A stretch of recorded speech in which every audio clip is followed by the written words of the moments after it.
പ്രണയിനി രചനാ സംഭാഷണം മൈഥിലി മിത്ര ഭാഗം 11.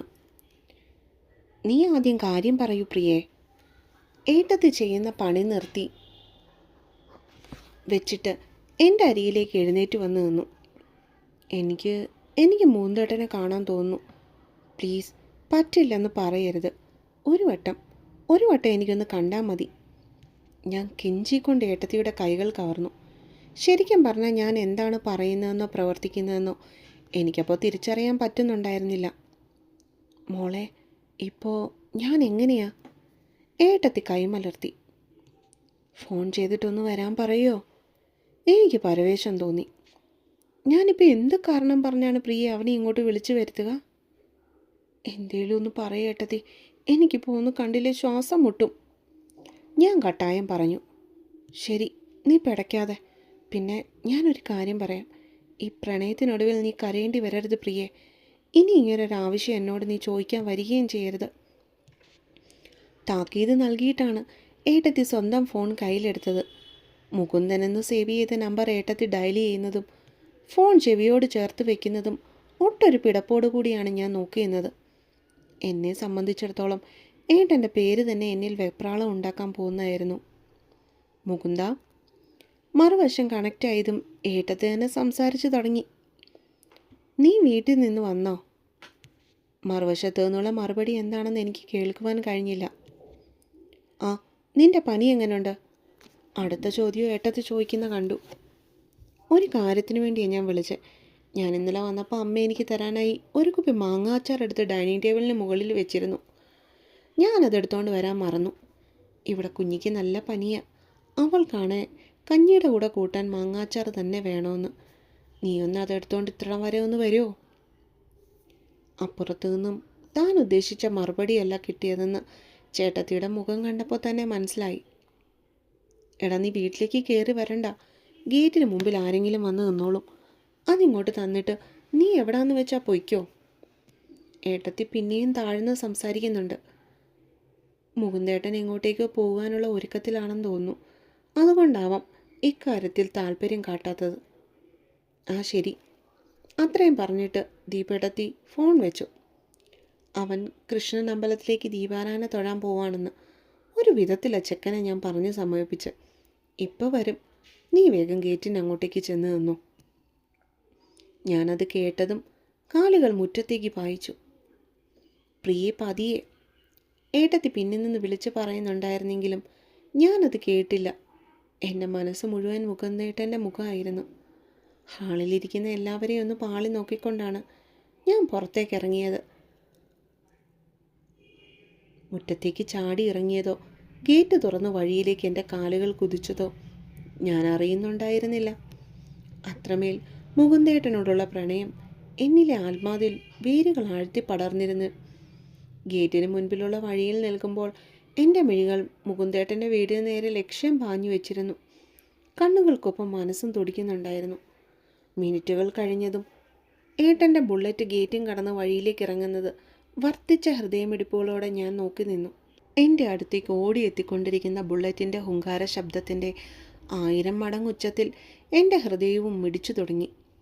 ഇപ്പോൾ പൊട്ടിപ്പോകുമോ എന്ന വണ്ണം അത് മുറവിളി കൂട്ടി. ഞാൻ എൻ്റെ നെഞ്ചിന് മുകളിൽ പൊടുന്നനെ എൻ്റെ വലം കൈപ്പത്തി ചേർത്ത് വെച്ചു. പിന്നീട് കണ്ണുകൾ മുറുക്കി അടച്ചു. ഒരു നിമിഷം ഞാനപ്പോൾ മുകുന്ദേട്ടനോടൊപ്പം ഒരു സ്വപ്നത്തിൻ്റെ തേരിലേറി യാത്ര ചെയ്യുന്നതിൻ്റെ തിരക്കിലായിരുന്നു.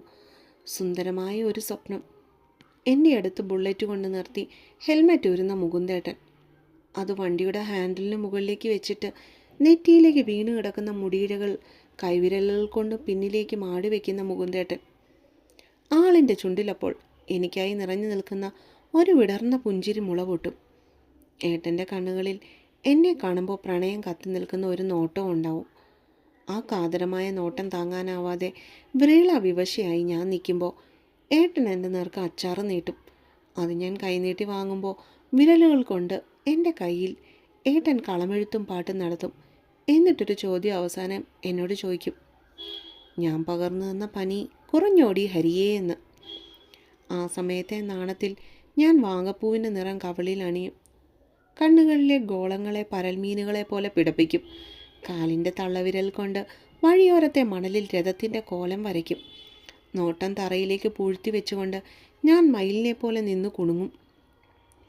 ആ ഒരു നിമിഷത്തെ സ്വപ്നയാത്ര അവസാനിപ്പിച്ചത് പൊടുന്നനെ ഏട്ടൻ തൻ്റെ വണ്ടി എൻ്റെ മുമ്പിൽ കൊണ്ടു നിർത്തി ഇരമ്പിപ്പിച്ചപ്പോഴാണ്. ഞാൻ പെട്ടെന്ന് ഞെട്ടി ഉണർന്നുകൊണ്ട് ആളിനെ നോക്കി. ഹെൽമെറ്റ് വെച്ച കാരണം ഏട്ടൻ്റെ മുഖത്തെ ഭാവങ്ങൾ എനിക്ക് വ്യക്തമല്ല. പക്ഷെ ഒന്നു മാത്രമേ എനിക്കറിയാം.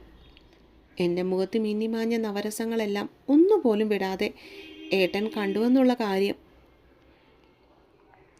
എൻ്റെ സ്വയം മറന്നുള്ള നിൽപ്പ് കണ്ട് ഏട്ടൻ എന്ത് വിചാരിച്ചോ ആവോ. ഞാനാകെ നാണം കെട്ടുപോയി. അതിൻ്റെ ഫലമായി എൻ്റെ വലം കൈപ്പത്ത് നെറുകയിലൊന്ന് കൊട്ടിപ്പോയി.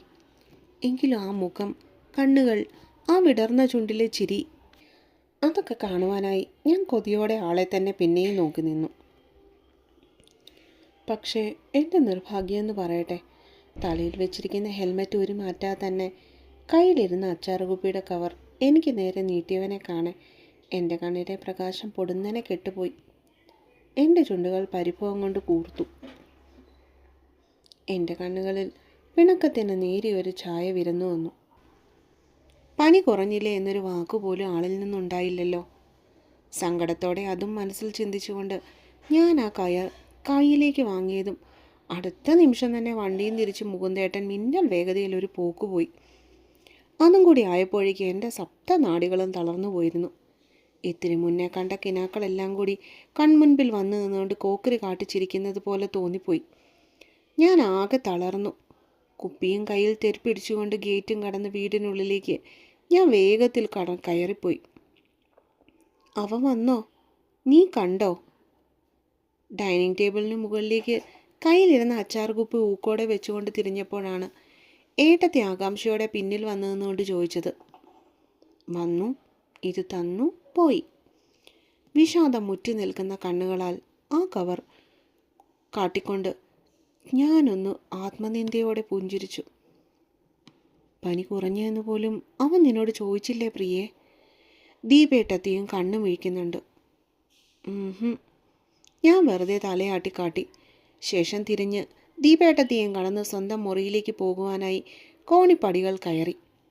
വീണ്ടും ഹരിപ്രിയ തോറ്റിരിക്കുന്നു. എപ്പോഴത്തെയും പോലെ ഇന്നും മുകുന്ദേട്ടൻ്റെ മുൻപിൽ.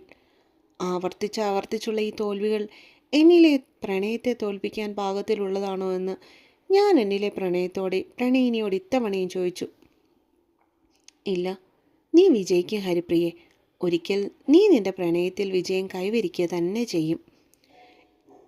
എന്നിലെ ഞാൻ എഴുന്നേറ്റ് നിന്നുകൊണ്ട് എനിക്കായി കൈകൊട്ടി പ്രോത്സാഹിപ്പിച്ചു. ആ ഒരു ഉറപ്പോടെ ഞാൻ മുറിയിൽ നിന്ന് കടന്നു. കട്ടിലേക്ക് കമഴ്ന്ന് വീണുകൊണ്ട് കണ്ണടയ്ക്കുമ്പോൾ ആളിൻ്റെ രൂപമായിരുന്നു വീണ്ടും വീണ്ടും എൻ്റെ കണ്ണുകളിലേക്ക് വ്യക്തമായി തെളിഞ്ഞു വന്നത്. എൻ്റെ മാത്രം മുകുന്ദേട്ടൻ. അച്ഛ, എനിക്ക് ഇന്ന് തൊട്ട് ഓഡീഷൻ വർക്കുണ്ട്. അടുത്ത ഒരാഴ്ച ഞാൻ ഇവിടെ ഉണ്ടായില്ല കേട്ടോ. മിക്കവാറും ഇന്ന് രാവിലെ എന്നെ എറണാകുളം പോകേണ്ടി വരും. രാവിലത്തെ പ്രാതൽ കഴിക്കുന്നതിനിടയിൽ സന്ദീപേട്ടൻ പറയുന്നത് കേട്ടിട്ടും എനിക്ക് പ്രത്യേകിച്ചൊന്നും തോന്നിയില്ല. ബാങ്കിലെ ഉദ്യോഗം കിട്ടിയതിൽ പിന്നെ ആളിങ്ങനെ ഇടയ്ക്കിടയ്ക്ക് വേറെ ഏതെങ്കിലുമൊക്കെ ബ്രാഞ്ചിൽ ട്രെയിനിങ് എന്നോ ഓഡീഷൻ എന്നോ ഒക്കെ പറഞ്ഞു പോകാറുള്ളത് പതിവാണ്. പിന്നീട് തിരിച്ചു വരുവാൻ കുറച്ച് ദിവസങ്ങളെടുക്കും. ഇക്കാര്യത്തിൽ എനിക്ക് വലിയ അവഗാഹനമൊന്നും ഇല്ലാത്തതിനാൽ തന്നെ ഞാൻ കൂടുതലും മിണ്ടാതിരിക്കുകയാണ് ചെയ്യാറ്. സൂക്ഷിച്ചൊക്കെ പോയി വാ. അടുത്തിരിക്കുന്ന അച്ഛൻ മകനോട് കരുതലോടെ പറഞ്ഞു കൊടുക്കുന്നത് കേട്ടു. അല്ല, നാളെ തൊട്ട് നിനക്ക് പ്രാക്ടിക്കൽസ് ഉണ്ടെന്ന് പറയുന്നത് കേട്ടല്ലോ കുഞ്ഞി. ഏട്ടൻ്റെ ചോദ്യം എൻ്റെ മുൻപിൽ വന്നു നിന്ന് തത്തിക്കളിച്ചു. കാരണം പ്രാക്ടിക്കൽസിന് അറ്റൻഡൻസ് നിർബന്ധമാണ്. അതുകൊണ്ട് തന്നെ പോകാതിരിക്കാനും ഒട്ടും നിർവാഹമില്ല. ഒട്ടും താല്പര്യമില്ലാതെ മുൻപിലിരിക്കുന്ന ഇഡലിയിലെ സാമ്പാറിലെ കഷ്ണങ്ങൾ കൊണ്ട് അത്തപ്പൂക്കളം ഒരുക്കുകയായിരുന്നു ഞാൻ. ഏട്ടൻ്റെ ചോദ്യത്തിന് മറുപടിയായി ഒന്ന് മൂളി. നിന്റെ പനി ഇങ്ങനെ കുറയാതിരുന്ന നീ എങ്ങനെ പോവും പെണ്ണെ? ഞാനുണ്ടായിരുന്നെങ്കിൽ കോളേജ് വരെ ഒന്ന് കൊണ്ടുപോയി വിടായിരുന്നു. ഇതിപ്പോൾ ആര് കൊണ്ടുപോകാനാ? എൻ്റെ അവശതയും വീങ്ങിക്കെട്ടിയ മോൻ കൂടി കണ്ടപ്പോഴേക്കും സന്ദീപേട്ടന് വീണ്ടും ആദിയേറി. നീ പറഞ്ഞത് ശരിയാ. ഇവൾ ഈ പനിയും വെച്ച് ആ ബസ്സിലെ ഇടിയും ചവിട്ടും കൊണ്ട് കോളേജ് വരെ എങ്ങനെ പോകാനാ? ഒന്ന് പോയി തിരിച്ചു വരുമ്പോഴേക്കും കുറഞ്ഞു പനി വീണ്ടും കൂടും. ഒന്നാമത് ഇപ്പോഴത്തെ വൈറൽ ഫീവറാ. എപ്പോഴാ വയ്യാതാവുന്നൊന്നും പറയാൻ പറ്റില്ല. ഇന്നലെയും കൂടെ തല കറങ്ങുന്നെന്നും പറഞ്ഞ് കിടന്ന് മൂങ്ങിയവള. അച്ഛനും ഏട്ടനെ അനുകൂലിക്കുന്നത് പോലെ അഭിപ്രായം പറഞ്ഞു. നിന്റെ അച്ഛന് വെളുപ്പിന് തന്നെ എഴുന്നേറ്റ് ഹോസ്പിറ്റലിൽ പോകണ്ടേ? അല്ലായിരുന്നു രാമേട്ടൻ തന്നെ അവളെ കൊണ്ടുവിട്ടാനെ. പോടും തന്നെ അങ്ങോട്ടേക്ക് വന്ന അമ്മ ഒരു ഇഡലി കൂടെ ഏട്ടൻ്റെ പ്ലേറ്റിലേക്ക് എടുത്തു വെച്ചു. ഇനിയിപ്പോൾ എന്താ ചെയ്യുക? ഏതേലും വണ്ടി പറഞ്ഞു വയ്ക്കാം. അതാവുമ്പോൾ 3-4 ദിവസത്തേക്ക് അവൾക്ക് അതിൽ തന്നെ പോവുകയും വരികയും ചെയ്യാമല്ലോ. സന്ദീപേട്ടൻ അഭിപ്രായം ഉന്നയിച്ചതും അത് അംഗീകരിക്കുന്ന രീതിയിൽ എല്ലാവരും നിശബ്ദരായിരുന്നു. അച്ഛാ, 2-3 ദിവസത്തേക്ക് ഇവളുടെ പോക്കും വരവും നോക്കാൻ ഞാനൊന്ന് മൂന്തനോട് ചോദിച്ചു നോക്കട്ടെ. അതാവുമ്പോൾ ഇവക്ക് വയ്യാതായാലും അവൻ നോക്കിക്കോളും. അങ്ങോട്ടേക്ക് കയറി വന്ന ദീപേട്ടത്തി പൊടുന്നനെ അത് പറഞ്ഞതും ഞാൻ കണ്ണും മിഴിച്ച് ഞെട്ടലോടെ അവരെ കുറച്ചു നേരം നോക്കിയിരുന്നു. അപ്പോൾ അടുത്ത പാട്ടുമായിട്ട് വേഗം വരാവേ. വേഗം വായിച്ചിട്ട് അഭിപ്രായങ്ങൾ പറയുക. ചാനൽ സബ്സ്ക്രൈബ് ചെയ്യാത്തവർ ആരെങ്കിലും ഉണ്ടെങ്കിൽ എൻ്റെ ചാനലൊന്ന് സബ്സ്ക്രൈബ് ചെയ്യാൻ മറക്കരുത് കേട്ടോ.